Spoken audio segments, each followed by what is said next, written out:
एक तरफ दोस्तों इजराइल को सपोर्ट कर रहा भारत, इधर भारत की अर्थव्यवस्था ने बनाई भयंकर बढ़त। भारत ने मारी जोरदार जंग, पीछे हो गया पड़ोसी चीन।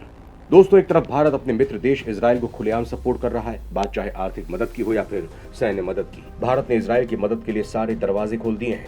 वहीं इधर भारत ने अपने परमाणु जखीरों को लेकर भी अलर्ट मोड एक्टिव कर दिया है। हाल ही में एक ही दिन में ब्रह्मोस मिसाइल के दनादन 4 टेस्ट हुए हैं, यानी भारत कुछ तो बड़ा करना चाह रहा है।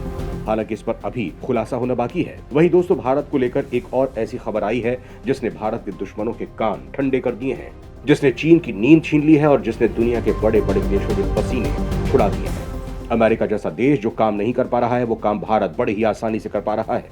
जी हाँ, हम बात कर रहे हैं इकोनॉमी की, जिसमें अमेरिका, ब्रिटेन जैसे देशों के दिवालिये हो रहे हैं और इधर भारत की इकोनॉमी की ग्रोथ रेट इतनी ज्यादा फास्ट हो चुकी है कि भारत विश्व की तीसरी सबसे विशाल इकोनॉमी बनने के लिए पूरी तरह से तैयार दिख रहा है। वो इसलिए क्योंकि IMF ने जो आंकड़ा भारत को लेकर दुनिया को दिखाया है, वो हर किसी को चौंका रहा है। बड़ी बात तो यह है कि इसमें चीन भारत से काफी पीछे रह गया है।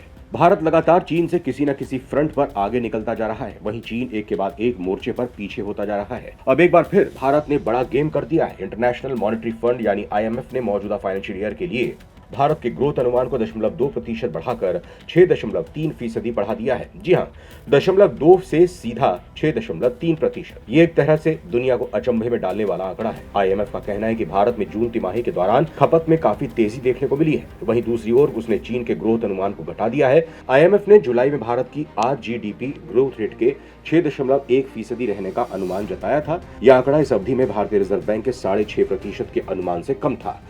IMF ने कहा कि मॉनेटरी पॉलिसी अनुमानों के मुताबिक मध्यम अवधि में भारतीय रिजर्व बैंक इन्फ्लेशन के लक्ष्य को हासिल कर सकता है।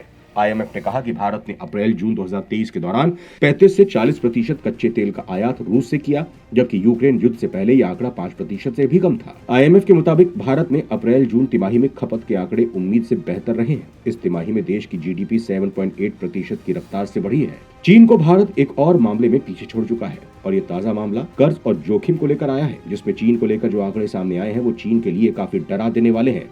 अंतर्राष्ट्रीय मुद्रा कोष के एक वरिष्ठ अधिकारी ने कहा कि भारत के बजाय चीन पर जो कर्ज है उसमें बड़ा जोखिम है। आंकड़ों पर नजर डालें तो भारत पर मौजूदा ऋण बोझ GDP का 81.9% है। चीन के मामले में अनुपात 83% है।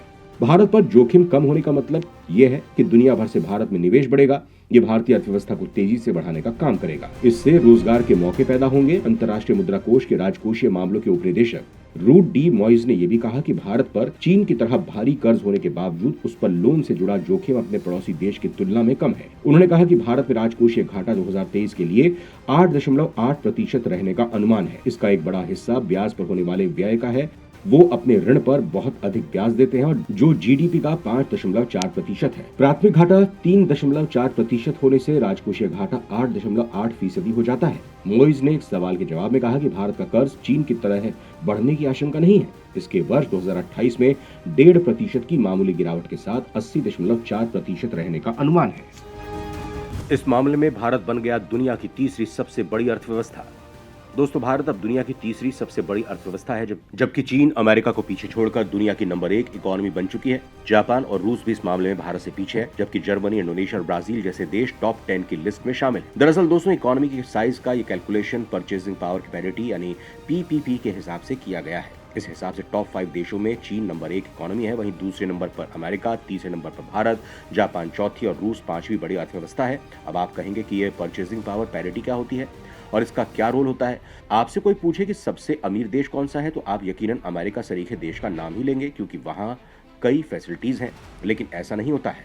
किसी भी देश की तरक्की को उसके प्रति व्यक्ति आय, लिविंग स्टैंडर्ड, GDP और परचेजिंग पावर पैरिटी यानी PPP के हिसाब से मापा जाता है। अब आपने प्रति व्यक्ति आय, लिविंग स्टैंडर्ड यानी वहां के लोगों की लाइफस्टाइल तो भली भांति समझ गए होंगे, लेकिन अब आता है परचेसिंग पावर पैरिटी। यहाँ पर भी भारत कमाल कर गया है और तीसरे नंबर पर आ गया है। यहाँ आपको ये बता दें कि आयरलैंड दुनिया के सबसे अमीर देशों की लिस्ट में टॉप पर है।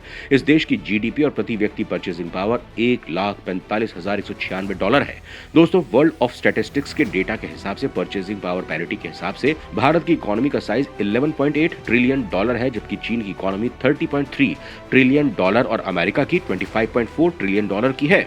इस तरह चीन इस लिस्ट में नंबर 1 और भारत तीसरे नंबर पर है। इकोनॉमी की दुनिया में यह परचेसिंग पावर पैरिटी किसी देश की करेंसी की वैल्यू के साथ साथ वहां रहने वाले लोगों की आर्थिक स्थिति की भी जानकारी देती है।